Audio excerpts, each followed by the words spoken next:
2 Samuel, chapitre 1. Après la mort de Saül, David, qui avait battu les Amalécites, était depuis 2 jours revenu à Tsiklag. Le 3e jour, un homme arriva du camp de Saül, les vêtements déchirés et la tête couverte de terre. Lorsqu'il fut en présence de David, il se jeta par terre et se prosterna. David lui dit, « D'où viens-tu » Et il lui répondit, « Je me suis sauvé du camp d'Israël. » David lui dit, « Que s'est-il passé? Dis-moi donc. » Et il répondit, « Le peuple s'est enfui du champ de bataille, et un grand nombre d'hommes sont tombés et ont péri. Saül même et Jonathan, son fils, sont morts. » David dit au jeune homme qui lui apportait ces nouvelles, « Comment sais-tu que Saül et Jonathan, son fils, sont morts? » Et le jeune homme qui lui apportait ces nouvelles répondit, « Je me trouvais sur la montagne de Gilboa.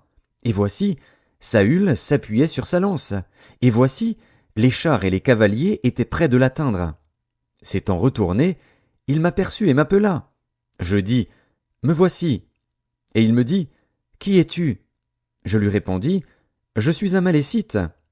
Et il dit, Approche donc, et donne-moi la mort, car je suis pris de vertige, quoique encore plein de vie. Je m'approchai de lui, et je lui donnai la mort, sachant bien qu'il ne survivrait pas à sa défaite. J'ai enlevé le diadème qui était sur sa tête et le bracelet qu'il avait au bras, et je les apporte ici à mon seigneur. David saisit ses vêtements et les déchira, et tous les hommes qui étaient auprès de lui firent de même.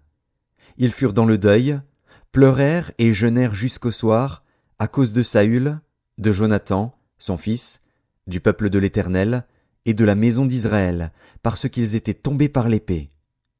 David dit au jeune homme qui lui avait apporté ces nouvelles, « D'où es-tu » Et il répondit, « Je suis le fils d'un étranger, d'un Amalécite. » David lui dit, « Comment n'as-tu pas craint de porter la main sur l'oint de l'Éternel et de lui donner la mort » Et David appela l'un de ses gens et dit, « Approche, et tue-le. » Cet homme frappa l'Amalécite, qui mourut.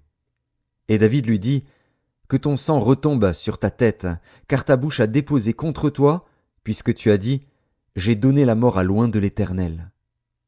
Voici le cantique funèbre que David composa sur Saül et sur Jonathan, son fils, et qu'il ordonna d'enseigner aux enfants de Juda. C'est le cantique de l'arc. Il est écrit dans le livre du juste. L'élite d'Israël a succombé sur tes collines.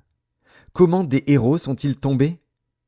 Ne l'annoncez point dans Gath, n'en publiez point la nouvelle dans les rues d'Ascalon, de peur que les filles des Philistins ne se réjouissent, de peur que les filles des incirconcis ne triomphent.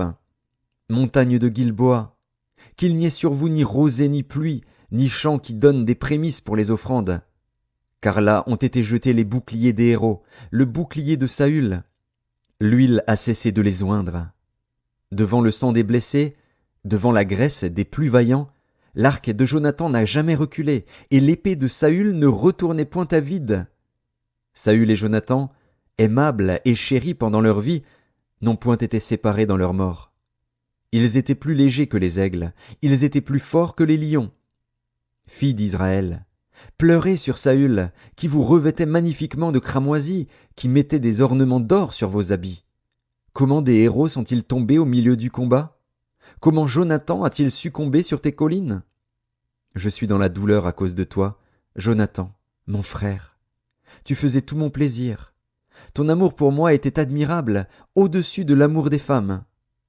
Comment des héros sont-ils tombés? Comment leurs armes se sont-elles perdues?